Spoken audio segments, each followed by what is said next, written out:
Boa noite. Pai de Cristo, guarde seu coração em mente. Né? Fantástico o tema. Deus abençoe quem Deus inspirou. E eu tenho 47 anos. Eu dediquei a minha vida a Cristo aos 13 anos.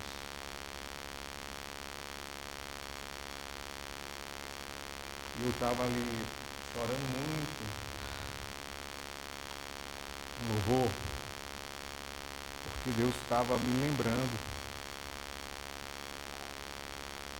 da minha insensatez antes de crer.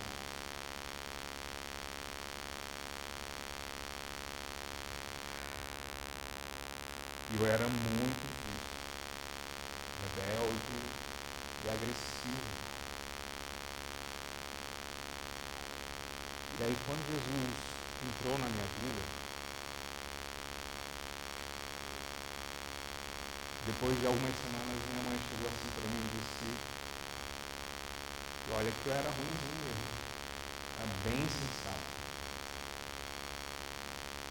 Meu filho, você mudou da água para o vinho. E alguns anos atrás, minha mãe tem 75 anos, ela disse assim para mim: meu filho, todos os teus irmãos cuidam bem de mim, mas você é que cuida melhor. Se na velhice acontecer alguma coisa, eu quero que você cuide de mim. Irmãos, você lembra dos seus dias de insensatez? E lembra desse marco divisor, quando Jesus entrou? Porque um pouco difícil não chorar quando a gente lembra quando Jesus entra. Né? E eu queria que, quando eu olho adolescentes, quem aqui tem 13 anos? 13? Tem mais de 40. Ele aqui tem 13 anos, né? A insensatez não tem idade. Mas para conhecer Jesus também não tem idade. E a gente precisa realmente de uma voz profética para essa geração. E minha família já era evangélica. Eu era evangélico, mas não conhecia o evangelho. Então, eu entendo perfeitamente o que é estar dentro de uma comunidade, que você tem uma tradição evangélica, e aquilo ainda não fazer sentido para você. Porque você ainda tem as lentes da insensatez. Então aqui, eu sei que é um congresso para jovens, mas já fica um alerta para os pais: não assumam o lugar do Espírito Santo na vida do filho de vocês. Orem para gerar esse encontro. Instruam, temam, mas às vezes quando a gente assume esse lugar de querer tanto algo, né, a gente acaba atrapalhando. Então, mas vamos para a palavra. Abra sua Bíblia em Mateus, ou melhor, Efésios 5, verso 15, que está dentro do texto tema de vocês. Mas eu fui pesquisar no latim, que é sensato. Né? Efésios capítulo 5, a partir do verso 15. E o termo em latim tem a ideia de aquele que percebe, aquele que consegue julgar bem. É a mesma raiz para sentidos, para sensor, para você perceber e julgar onde estão as coisas, os seus sentidos. Então, portanto, sensatos, no original, é aquele que é dotado de senso, aquele que percebe bem, aquele que é prudente. E no Antigo Testamento, tem vários termos lá, quase sempre fazendo referência ao sábio ou àquela pessoa que tem entendimento. E no Novo Testamento, um texto bem emblemático que fala dessa pessoa é quando Jesus termina o Sermão da Montanha e vai falar do homem prudente, do sensato e do insensato. Aquele que ouve a palavra e pratica é aquele que constrói a casa sobre a areia, sobre a rocha, é o sensato, é o prudente. E aquele que ouve e não a pratica. E se você olhar esse texto, essa carta aos Efésios, o padrão da carta de Paulo, ele geralmente, como Romanos, Colossenses, os primeiros capítulos ele vai falar de doutrina, ele vai falar da revelação de Deus, como acontece em Efésios, no capítulo 1, 12 e 3, Paulo fala, sabe, que nós estamos assentados em lugares celestiais, que o Espírito Santo de Deus é o nosso Senhor. Ele vai falar de realidades espirituais, de doutrina, mas a partir do capítulo 4 até o capítulo 5, capítulo 6, Paulo vai falar sobre a aplicação dessa doutrina, ou seja, uma teologia que gera ética, não é isso? Há princípios que geram práticas, uma teoria que gera ação. Por quê? Porque infelizmente a gente está numa sociedade da informação, mas informação não significa formação.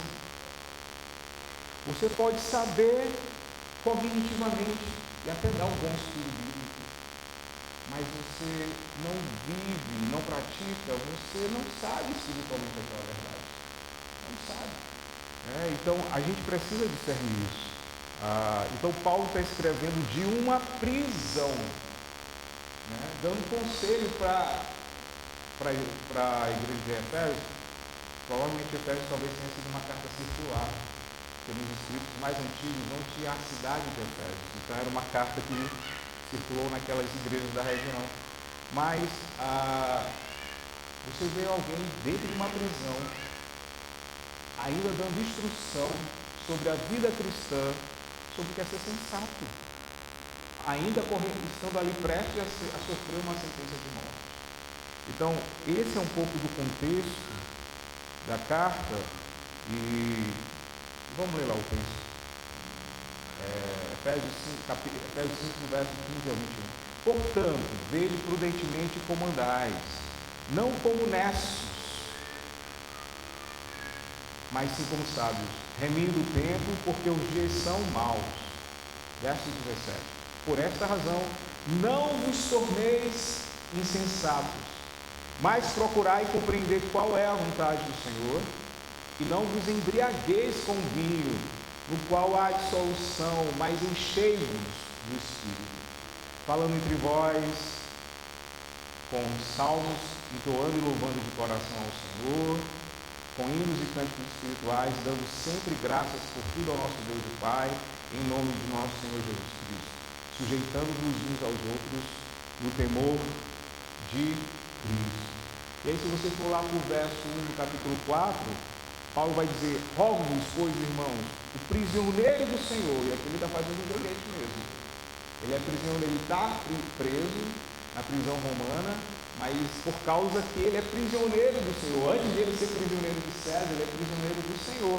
E ele vai dizer: no Senhor, que andeis de modo digno da vocação a que foste chamado. E ele começa a sessão prática.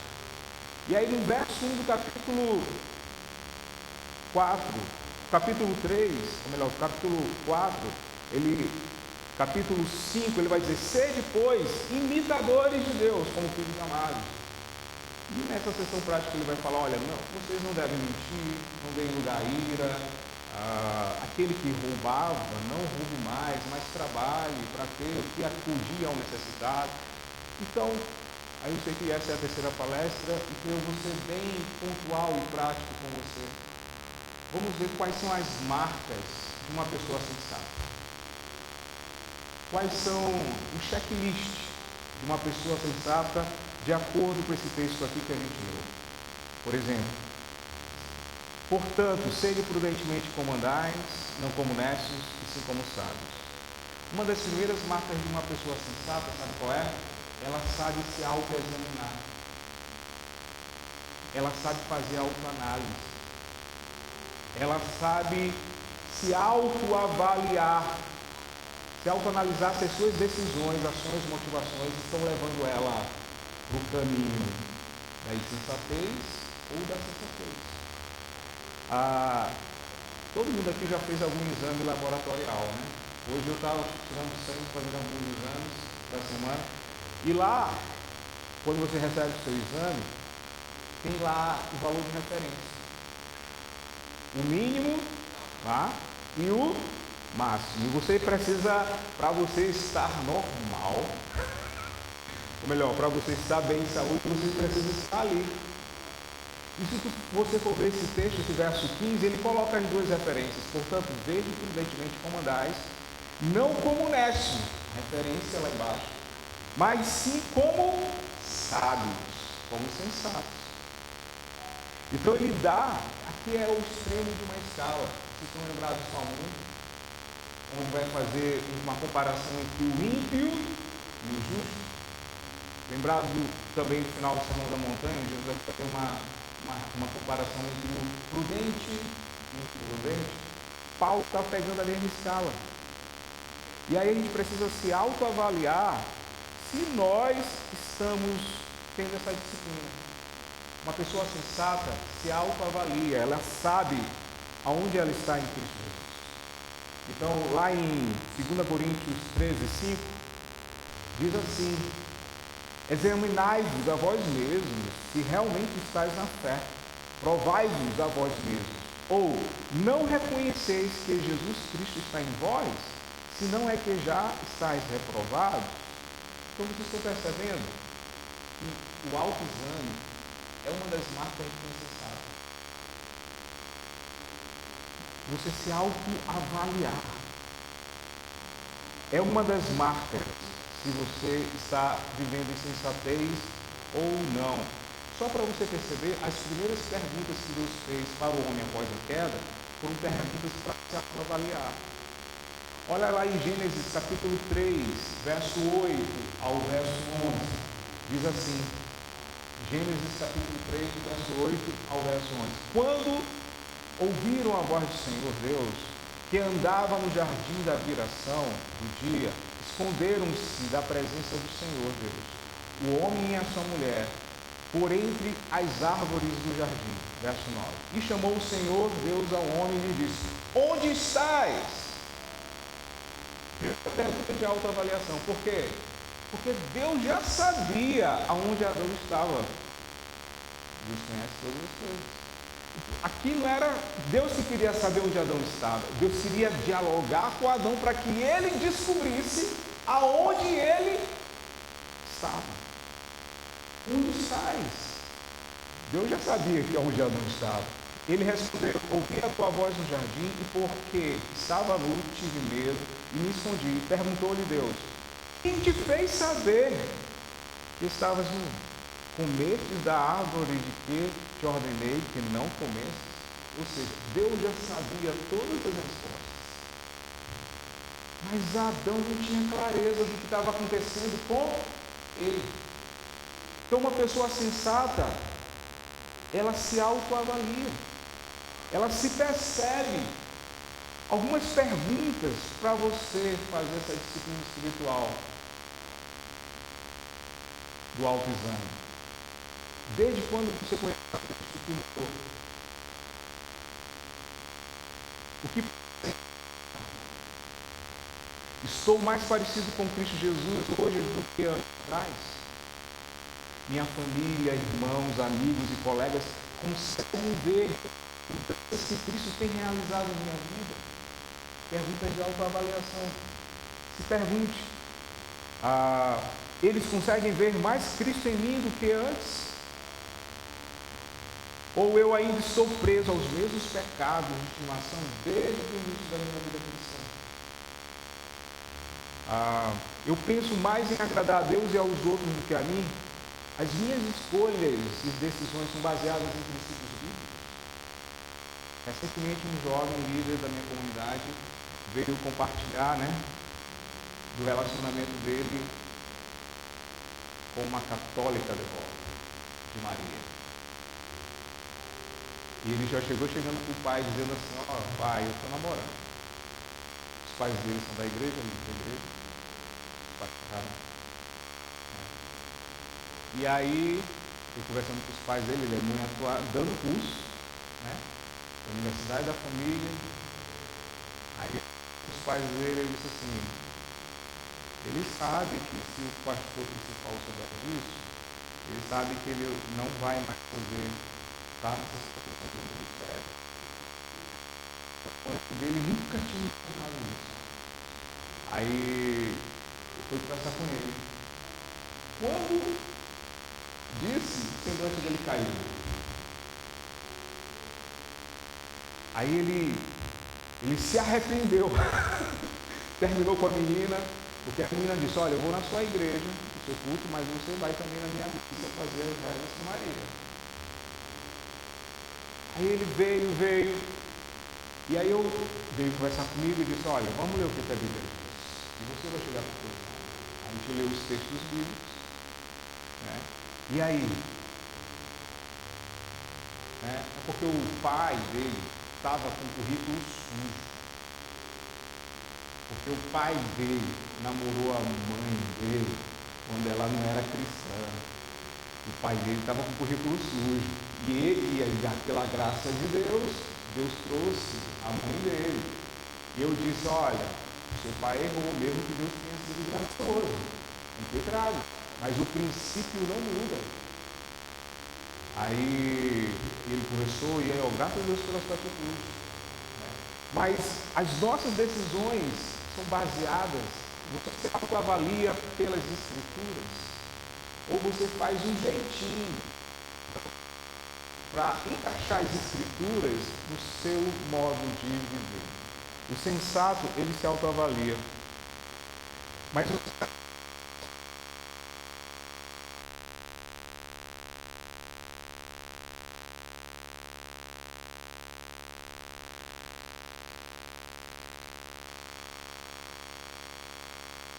aproveitar o tempo. Ela não desperdiça o tempo. Ela sabe que a hora de ontem você não vai ter mais, a hora de agora de manhã você não terá mais, a hora da tarde você também não vai ter, e se você não semeou na terra do tempo para colher, você já perdeu. Já perdeu. E algo tão interessante que o termo que ele usa para remir é o termo que é usado para quando alguém comprava, pagava o preço de alguém que estava escravizado para ser livre e ser tomado de volta. Olha só, resgatar o tempo. Os sensatos resgatam o tempo. Por quê? Porque os dias são maus. Aí eu pergunto, o que é que tem roubado nosso tempo nessa geração? O que é que tem roubado, literalmente, porque existe uma intencionalidade. Né? Um dos nossos principais recursos é o tempo. Não sei se vocês já ouviram, já assistiram aquele filme O Preço do Amanhã, onde a moeda é o tempo. E ele compra com o tempo dele. Quanto é isso? É 10 anos. Aí ele vai lá e compra. Muito interessante. É o tempo. E lá no Salmo 90, verso 12, o único salmo de Moisés, o que é que Moisés vai dizer? Senhor, ensina-nos a contar os nossos dias para que a gente alcance um coração sábio, um coração sensato. Salmo 90, verso 12. Sabe por quê? Quando você tem muito, você acha que tem muito tempo, às vezes você não valoriza aquilo que você acha que tem. Mas quando você acha que tem pouco tempo, olha, eu me converti aos 13 anos, para cortar cabelo ali em Minas, eu tinha um hábito, esse salmo me acompanhou lá a minha vida inteira, esse salmo 90. Eu entrava ali no cemitério do Parque da Saudade, é um cemitério mais amistoso do que o Gavião, né? Que é no jardim, né, e tal. E aí você, lá, eu aos 7 anos, eu ia de uma em uma e olhava as diversas e diferentes idades. De 3 meses, de 3 anos, de 30 anos, de 40 anos, de 60, 75, de 21 anos.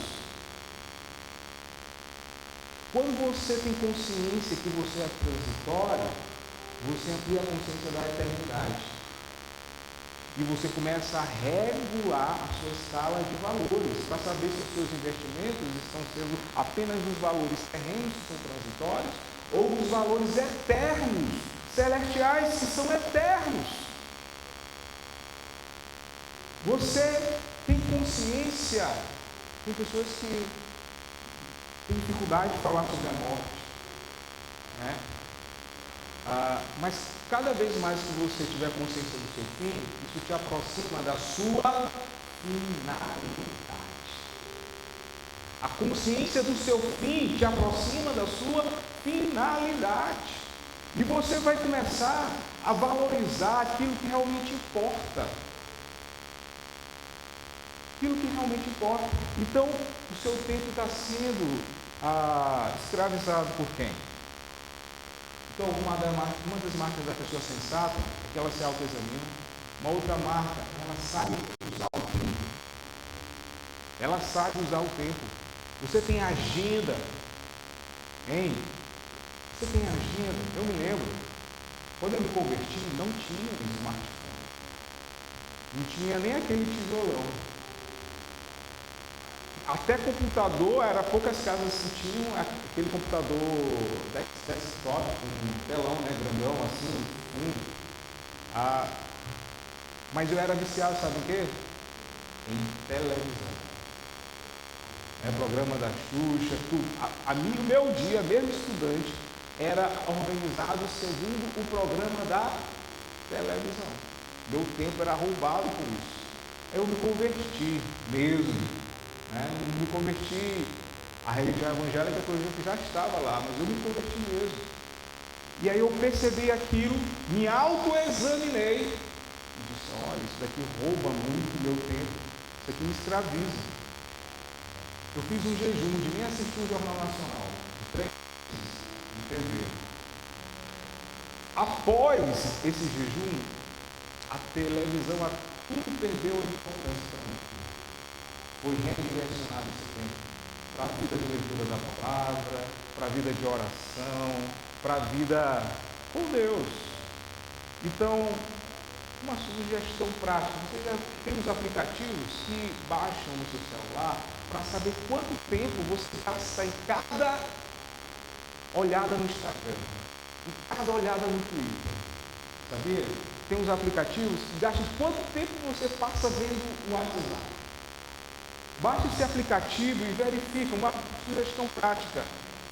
Baixa e verifica e use pelo menos 70% desse tempo para disciplinas que edificam a sua alma, que edificam a sua vida, que te fazem mais semelhante a Cristo. Uma outra sugestão prática é você aferir até que tipos de conteúdos você está ouvindo, está assistindo. Uma outra sugestão prática para você, né?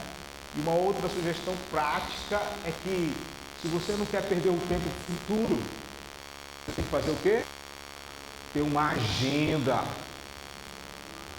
Porque se você não tiver uma agenda, não planejar, outras pessoas vão, em circunstâncias, e vídeos na Netflix, e não sei o que, vão sugar esse tempo.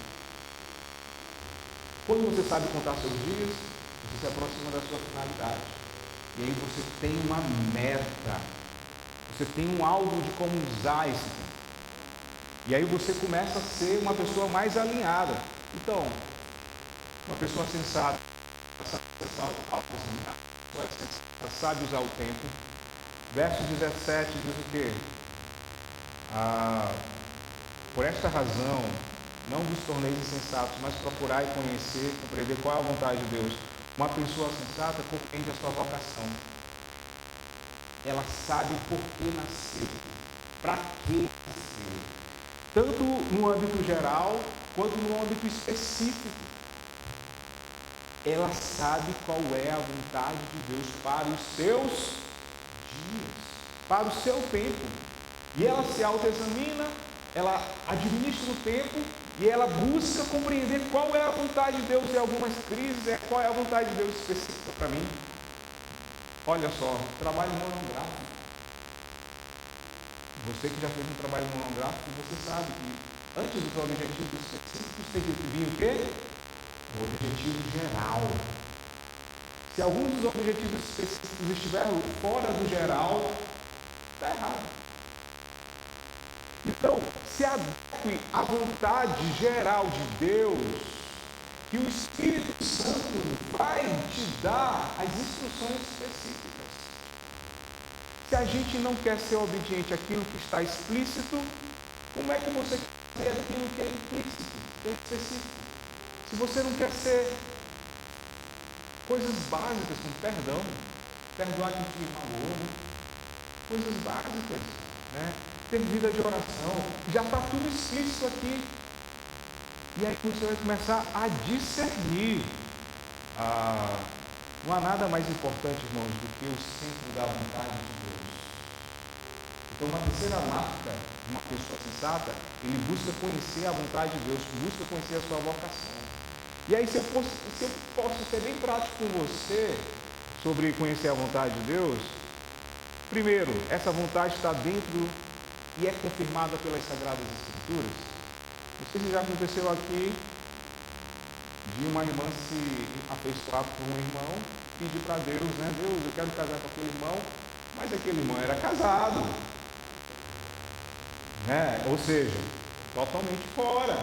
Mas sem como esse rapaz se queria se relacionar com uma devota de Maria. Irmãos, existem católicos que dá até para conviver, mas existem católicos devotos e mais crentes na Maria do que evangélicos crentes no Senhor. É um fato. E ele, mas ela pode se converter, ela pode se converter, mas é o princípio aí. Isso bate da vontade de Deus, já está tão explícita a vontade de Deus. Deus, ele condena quem se relaciona. Como é que ele compara se alguém, como é que a pode ter comunhão com Deus? Como é que a luz pode ter comunhão com as trevas? Sabe o que o pastor Forte diz? O curso lá da Paul? Que em casa com não cristão tem o sogro e o diabo. E aí ele não vai poder dizer que o sogro não veio para casa. Então muitos jovens aqui precisam entender, se você quer ouvir a voz de Deus específica de Deus, você precisa primeiro se adequar à geral, à explícita, aquilo que já está evidente. Então, isso está dentro das Escrituras. Esse plano glorifica plenamente a Deus. Esse me satisfaz espiritualmente, plenamente. Autoridades familiares, eclesiásticas e civis atestam isso. Hein? E caso você não tenha dúvida, ore. Estava vindo com a Tiane em casa, ela me disse, a pessoa que eu discipulei, que namorou, primeira namorada, 15, já tinha se formado, e residência, e aí a família, a expectativa dele casar, e ele veio para mim, ei, Gilson, amigo, se você não sabe, eu não vou saber. Pois quem está namorando é você. Aí ele, e a pressão familiar para casar da igreja e tudo mais, eu disse, olha, deixa eu te dizer uma coisa. Na dúvida, não case. Se você não tem a direção de Deus específica para isso, porque quem não teve dúvida antes, às vezes depois tem, tu já está tendo antes. Né? Já está tendo antes, como o pastor Cláudio Duarte diz, né? Todo mundo casou com a pessoa errada. Como pecadores, né? Nós acabamos frustrando o outro. Então, compreender a vontade de Deus. Uma outra coisa, uma outra marca de uma pessoa sensata, olha só, uma pessoa sensata, ela se autoexamina, uma pessoa sensata, ela sabe aproveitar o tempo, uma pessoa sensata, ela sabe qual é a sua vocação, qual é a vontade da vida dela.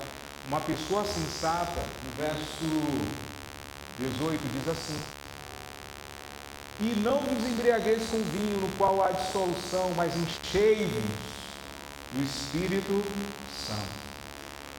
Uma pessoa sensata, ela não se deixa ser dominada pelo prazer natural. No caso aqui é o álcool. Mas aqui tem um princípio mais. O que é que hoje te dá prazer, que te domina? No caso aqui é o álcool. Mas a pergunta que se faz é: o que é que hoje tem te embriagado? De deixar você distraído? Essa é uma pergunta que a gente precisa fazer. Você não é dominado. Então, só o vinho, ainda hoje, naquele tempo não tinha todos os recursos de entretenimento que a gente tem a nível tecnológico no primeiro século. Mas um dos recursos que era de entretenimento era você sair e ir para uma taberna ou para uma bebida. Hoje ainda se faz isso nos bares, para se entreter. Talvez o prazer que te domina seja o álcool. E o que é que tem te dominado hoje enquanto prazer? Irmãos, eu trabalho com um grupo, de forma anônima, né? Homens solteiros e casados, para superar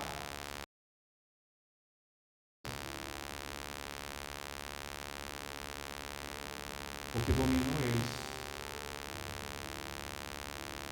E isso é uma escravidão. Então, semanalmente a gente se encontra para eles prestarem conta. Então, qual é o prazer carnal ou natural que te domina? Talvez seja até uma coisa que não seja ilícita. Assistir dorama, né? E aí você vira a noite assistindo dorama. Séries coreanas, né? Vocês disseram, eu estou no meu terceiro. Mas eu estabeleci uma meta. Só assisto no sábado. Sabe? O que é que tem te dominado enquanto prazer natural? Isso rouba a nossa sensatez. Sabe? Isso rouba a nossa sensatez. E de fato, a gente tem sido embriagado pela dependência tecnológica. Uma colega minha do serviço, ela tem uma tia idosa, e diz: tu não sabe, a minha tia idosa está viciada em TikTok. Ela vira a noite assistindo. E, gente, isso já é tratado no manual, no DSM, no manual estatístico de diagnóstico de doenças mentais. A dependência tecnológica, isso tem o mesmo caminho da recompensa de qualquer droga. É fato. Só para vocês terem uma ideia, eu atendendo um jovem na clínica psicológica, ele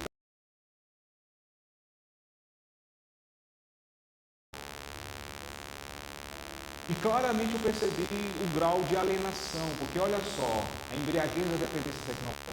Você não mais percebe o que está com o outro, você não mais percebe o que está acontecendo ao seu redor, e você se aliena de você mesmo. Você não mais percebe o que está acontecendo com você mesmo, levando a um vazio existencial, porque você não está mais nem conectado com você mesmo. E aí, ele, pensando isso para ele: vamos fazer o seguinte, nessa semana, desliga seu smartphone e deixa tudo fora. Isso é uma sugestão, não é uma ordem. E vamos priorizar coisas que você gosta de fazer que não tenham uma relação com telas. Só uma semana, se você quiser. Fiz esse desafio e ele topou. Desligou o smartphone, deixou lá no consultório. E aí, na semana seguinte, eu perguntei: fulano,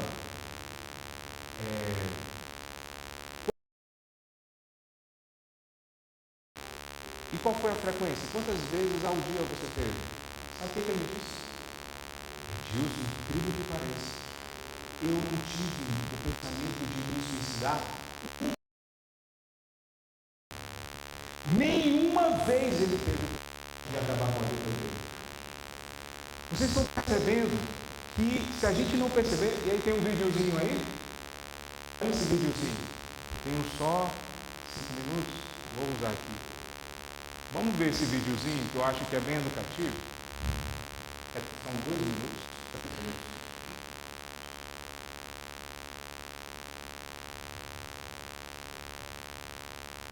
Tem som também.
Obrigado.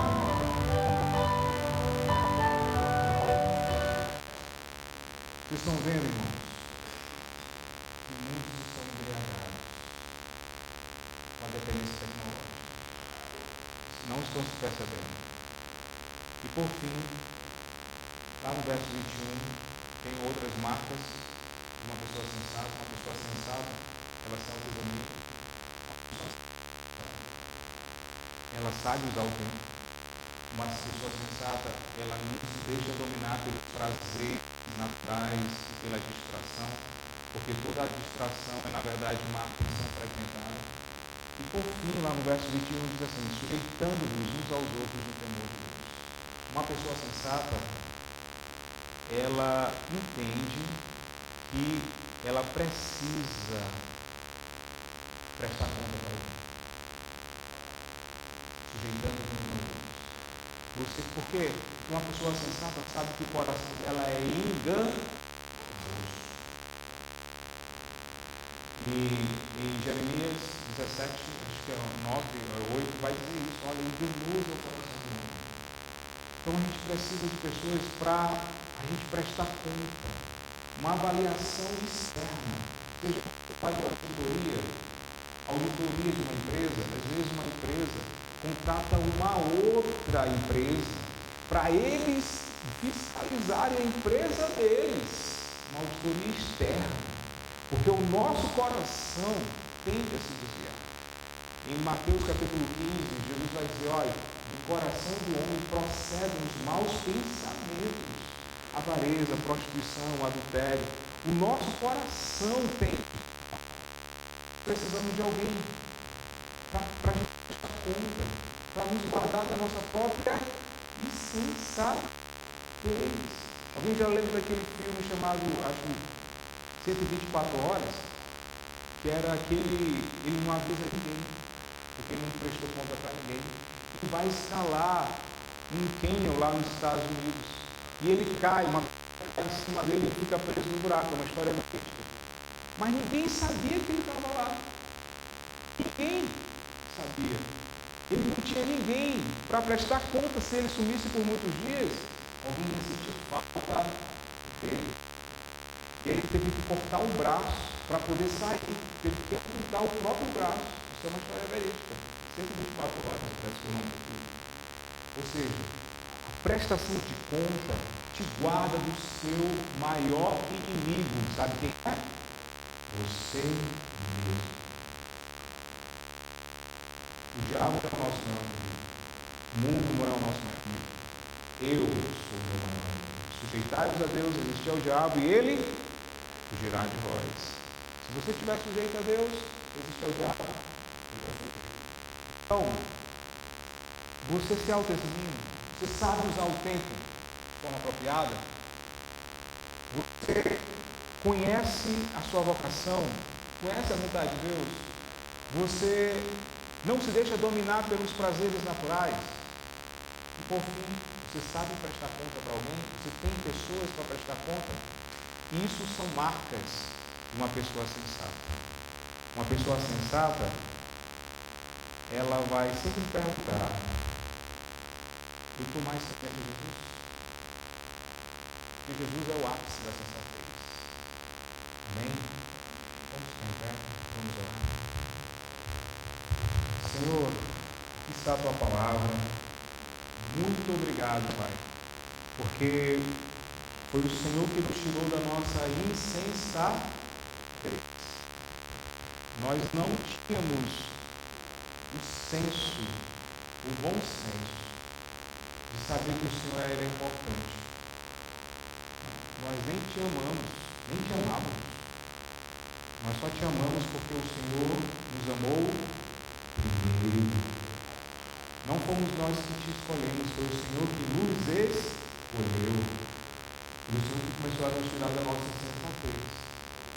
Então eu oro, eu clamo para que essa geração cresça nessas marcas da sensatez, nessas marcas da sabedoria. Senhor, em nome de Jesus, nós precisamos de homens e mulheres que queiram crescer e revelar Jesus para esse mundo.